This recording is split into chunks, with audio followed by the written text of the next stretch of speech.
Instead of sulking, he embraced the challenge, standing shoulder to shoulder behind Gabriel, Pickett, and Flacco on the depth chart. What transforms this from a mere quarterback competition into something far more compelling is the fact that the stakes have never been higher, and the clock is ticking. Despite the mountain pressure, Shedeur's presence in Cleveland has been electric. On his own YouTube channel, he shared his enthusiasm for the journey. "It's lit," he declared about the quarterback room. That spark might catch some off guard, especially considering he's not the starter, nor even the second option, but Shedeur is playing the long game. He's absorbing every nugget of wisdom from the veterans and devouring NFL reps like a sponge.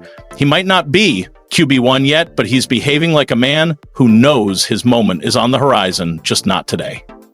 Has he been underestimated, or are the doubts justified? Let us know what you would do if you were in Kevin Stefanski's shoes. And if you want more exclusive, behind-the-scenes content like this, be sure to hit that subscribe button and turn on notifications. There's always that one pivotal moment, subtle, silent, that transforms the entire atmosphere of a fan base. It's not always a blockbuster trade or a fiery press conference meltdown. Sometimes it's a single digital action. While fans roar over highlight reel plays on Sundays, it's often in the shadows of the locker room where the real narrative begins, especially when the presumed cornerstone of a franchise suddenly steps into the spotlight for all the wrong reasons. On an unassuming Thursday, defensive lineman Ogbo Okoronkwo made a move that seemed trivial. He double-tapped a post on Instagram. Yet, in the realm of professional sports, even a simple like can carry the weight of a headline. The post in question, it criticized Myles Garrett's absence from Browns OTAs, subtly questioning his commitment to leadership. Now, Ogbo and Garrett aren't strangers, they're teammates, and this wasn't some random fan's hot take. It echoed sentiments reportedly shared by several within the Browns' inner circle. A small gesture, but in today's social media world, even the tiniest spark can ignite a wildfire, especially when it comes to locker room intrigue. The post Ogbo engaged with pulled no punches, spotlighting Garrett's choice to skip OTAs for a trip to Japan with Olympic snowboarder Chloe Kim.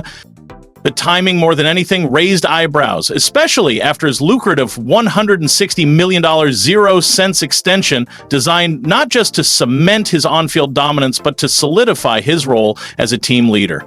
The caption leaned into that narrative, quoting ESPN's Nick Pace, who bluntly questioned whether Garrett was truly the defensive leader the Browns so desperately need. In a team craving stability, those kinds of questions can hit harder than a blindside sack. What makes this moment feel even more charged is that, allegedly, this isn't the first time Garrett has been, shall we say, fashionably late. Whispers of him skipping mandatory team activities or rolling into the facility on his own schedule have circulated before, never fully confirmed, rarely denied. So here's the question. Does leadership demand constant presence and accountability, or is on-field performance enough? Drop your thoughts in the comments below. We want to hear your take on this unfolding drama. And hey, if you love getting the raw, unfiltered truth about your team with no sugarcoating, hit that subscribe button and turn on notifications. So hit that like button now and join me as I unveil every detail. Just when Browns fans thought the offseason would settle, everything flipped on its head during OTA sessions, and it's no longer just about Deshaun Watson's lingering injuries. The quarterback landscape in Berea now looks more like a collegiate all-star showcase than a conventional NFL depth chart. At the heart of this storm sits Joe Flacco, 40 years old, all business, speaking like he's already claimed the throne. And you know what? He just might be right. But let's not get ahead of ourselves. There's a lot to unravel, and trust me, you'll want to hear every bit of it. This is no ordinary quarterback battle.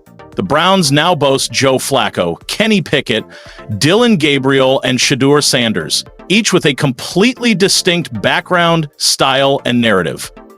The leadership knew it had to move swiftly after Watson's latest setback, so they didn't hedge their bets. They went all in, adding 2 proven veterans and drafting 2 promising rookies in a single offseason. It's either going to be a masterclass in roster construction or the kind of high-stakes gamble that defines or derails seasons. But if you ask Joe Flacco, he's got no doubts about the outcome. "I'm going to win this job," he declared to Sports Illustrated's Albert Breer. Just like that. 17 seasons in the league, a Super Bowl ring, and Flacco still speaks like a rookie with something to prove. But it's not empty bravado, it's conviction. And that conviction is resonating throughout the locker room. Flacco's message isn't just about confidence, it's laced with a keen self-awareness. He knows there's a new generation waiting in the wings. Literally. One of those young quarterbacks is Shedeur Sanders, son of Deion Sanders, a man Flacco says he probably wasn't far from facing on the gridiron back in the day. That's the kind of context that sharpens the significance of this quarterback clash. Here's a quarterback who launched his NFL journey in the 2000s, now throwing passes to teammates who were barely in elementary school when he hoisted the Lombardi Trophy. And yet, Flacco isn't just going through the motions. He's studying film, competing in drills, and mentoring his young teammates. That's what makes this quarterback room so unique. It's not toxic, it's not tense, it's unexpectedly supportive, and that starts with Flacco's approach. "I want to be a really good teammate," he said. "I love being in that locker room. I'm not worried about teaching guys and having it come back to bite me." That's rare. That's powerful. And it might be exactly what Cleveland needs right now. Though Flacco currently sits atop the depth chart, the battle is far from over. Kenny Pickett, acquired via trade from the Eagles, still believes he's a starter in this league. Then there's Dylan Gabriel, the prolific Oregon product, and of course Shedeur Sanders, one of the most polarizing and intriguing quarterback prospects in recent draft memory. These aren't just camp bodies, they're legitimate threats with real upside.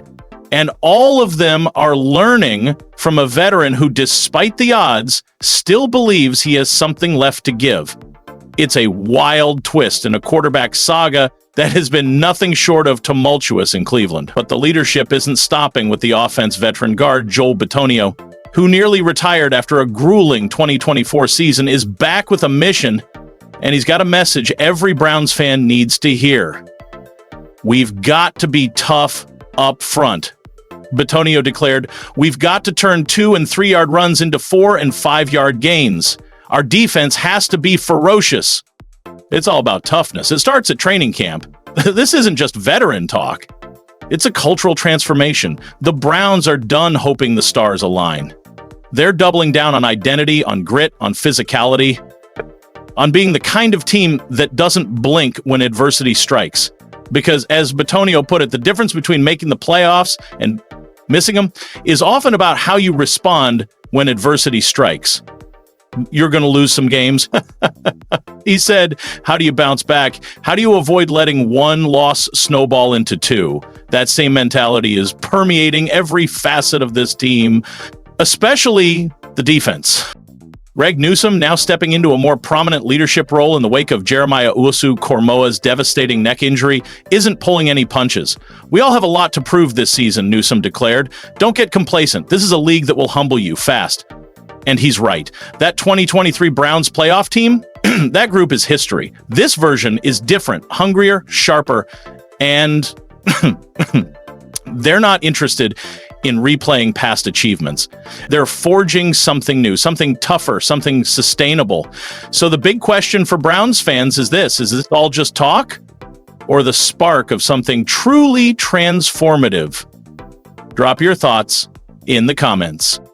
And here's where things get even more compelling. While the offense undergoes its own metamorphosis and the quarterback room dominates the headlines, it's the defense that may ultimately determine whether this Browns team mounts a legitimate challenge in 2025. Thanks for your support. Now, let me emphasize this.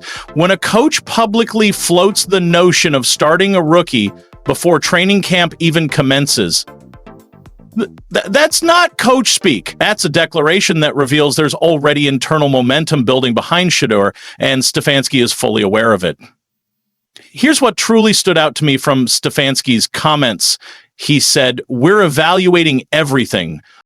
But it wasn't just the words, it was the delivery, the tone, the conviction. He explained that every rep in OTAs is being scrutinized meticulously from top to bottom. They're not merely assessing who throws the most picturesque deep ball or who makes the flashiest play.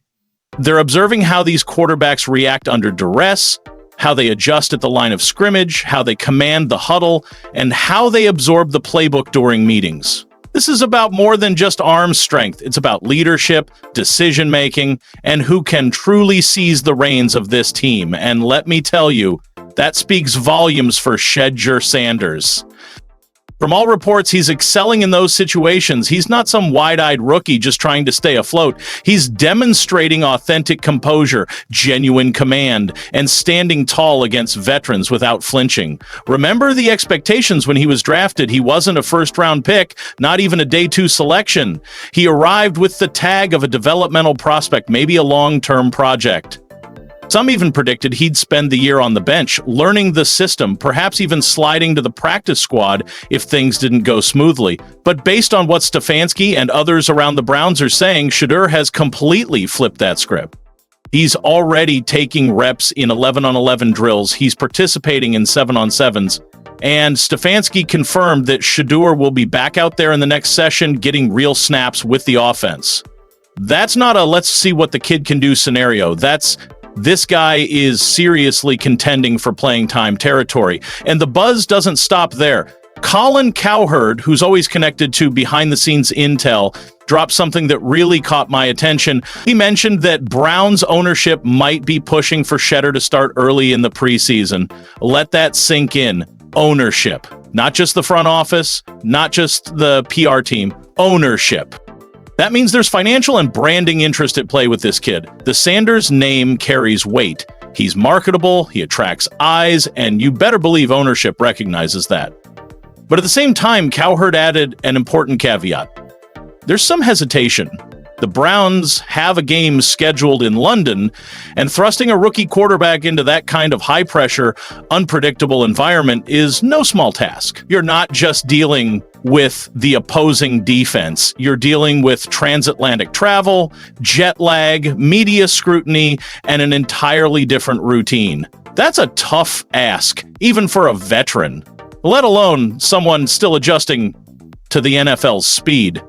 So here's the crux of the matter. Joe Flacco. He's the X factor in all of this. If he comes out strong, keeps the offense stable, and avoids costly turnovers, then maybe he holds on to the job a bit longer. Maybe Shedeur has to wait. But if Flacco falters early, if the Browns drop a game or two and he looks shaky, then that door swings wide open for Shedeur Sanders. In fact, Cowherd even mapped out a potential timeline. He suggested that if Flacco loses a pivotal early game, we could see Shedeur starting as soon as October 12th.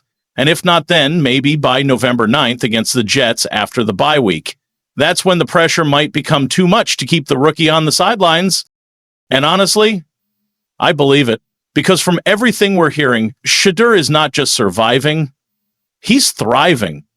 Stefanski himself said, "We're throwing a lot at these guys," and explained that they're giving them different looks, challenging them, pushing them hard, witnessing who rises to the occasion. And Shedeur, he's not merely rising.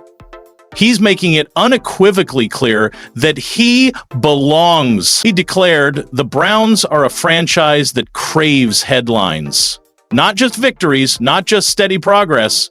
They want spotlight moments. They thrive on drama. They want to be at the forefront of the national conversation." And Colin Cowherd summed it up best. Shedeur Sanders is the kind of guy who delivers that, no question. He's the headline. Then Cowherd hit us with an even sharper insight. Dillon Gabriel simply isn't. Agree or disagree, that's a powerful take, and let's unpack that for a moment, because there's a deeper truth in what Cowherd's saying. Consider Shedeur. He's not just another young quarterback trying to carve out a place in the league. He's the son of a football icon, raised in the limelight, under scrutiny since high school. Yet, through all that, he's remained focused, composed, and consistently delivered on the field. Name recognition? Check. Charisma? Off the charts. Massive social media following? Absolutely. These are all attributes that NFL owners, especially this one in Cleveland, value far more than most fans appreciate. We always talk about the coaching staff, their depth charts, and their development plans, but let's not forget, owners hold real power. They have their own vision, their own version of the future.